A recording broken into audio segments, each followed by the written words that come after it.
Hi, my name's Scott Duke. I'm coming to you from Welstand Business Brokers in Revelstoke, British Columbia, Canada. The presentation I put together today is why selling your home is easier than selling your business, what makes finding a business buyer more challenging than finding a home buyer. The reason I put this presentation together is I'm finding when I talk to business owners that they are comparing selling their companies to selling their homes. And I'm going to challenge that common thought that selling your home is similar to selling your business. And this is why the presentation is put together and moving forward into it. So finding a home buyer, there's four things when you're looking for a home buyer, and basically it comes down to what that buyer is looking for. And they're looking for a location. They want to know the home is close to where they work. They want to know it's in a city or a state or a town that they like and they enjoy living in. And then they're going to be looking at the property. So at this point, maybe they're looking for a condo, they're looking for a town home, they're looking for a backyard, something with a garage. It's different for every single buyer, but the home is specific and their needs are specific for that home. So you have these two items right off the bat, the location and the property, and where these circles cross over is where your buyers will be found. And then we bring in a couple more elements into this equation. So we bring in timing. The average home buyer will purchase, the average individual will purchase 5 homes in the course of their life. And so those windows open and shut pretty quickly, and they don't exist very much more than 5 times. So the timing is a big component of purchasing a home. And you'll see that this adds another element and reduces the pool of buyers that we actually have. And the last thing when thinking about purchasing a home is they need to have cash. The buyer has to have between 5 and 25% to put down to be eligible for a mortgage. And that reduces the amount of buyers in the pool as well.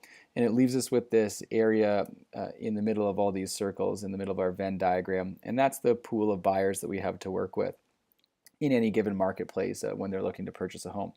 So if we move forward and you look into buying a business, there are some similarities, and this is why people will often think that buying a business or selling a business is similar to selling a home. Because you do have to have a location. The location then someone's thinking about purchasing a company is likely going to be in the area that they live, and the location is an important factor. And then the next part that we think of that's similar to property type is business type. And you'll see that the cross section between location and business type is smaller than in the previous slide. And that's because there aren't as many businesses available in the market as there are homes available in the market. And also, everyone can't go out and buy any given business. You're going to likely be buying a business that is in your area of expertise, somewhere that you've maybe worked before and are comfortable working in that industry. So this is what shrinks the crossover down. The next thing is timing, and we dealt with timing before, and it's very similar when purchasing a business as to when purchasing a piece of property. And that the only thing that's different is that you'll see that the timing circle has moved further away from center. And the reason why that is because when you're purchasing a business, the average person will never purchase a business in their life.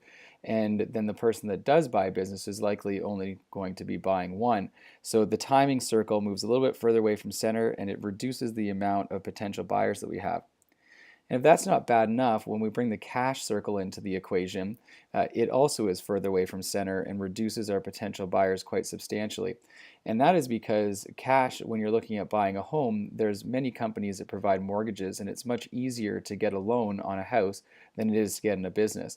So the actual pool of capital that's available when purchasing a business is smaller. And then in addition, when you're buying a company, you're not likely to put down 5 or 10%.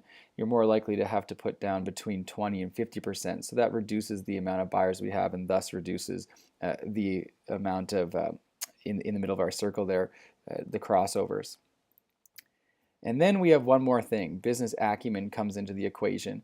And this is not everyone's able to purchase a business or able to run a business. So if they're buying something, they're likely going to have had experience in that industry or market before, or they're bringing in leadership or management experience from another company or organization, and that is going to allow them to be successful in the business they're purchasing. So what we end up with is a very, very small buyer pool when we're looking at potential buyers that are going to be able to purchase your business. And don't take this as a negative. This is just the reality, and it will take a little bit more time to find someone to purchase a company than it will take to purchase any given home.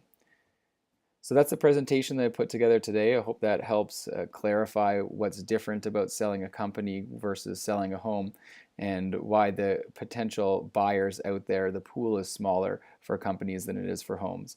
Again, we're Welstand Group. My name's Scott Duke. If you have any other questions, my information is down there at the bottom. Feel free to contact us at any time. Thank you.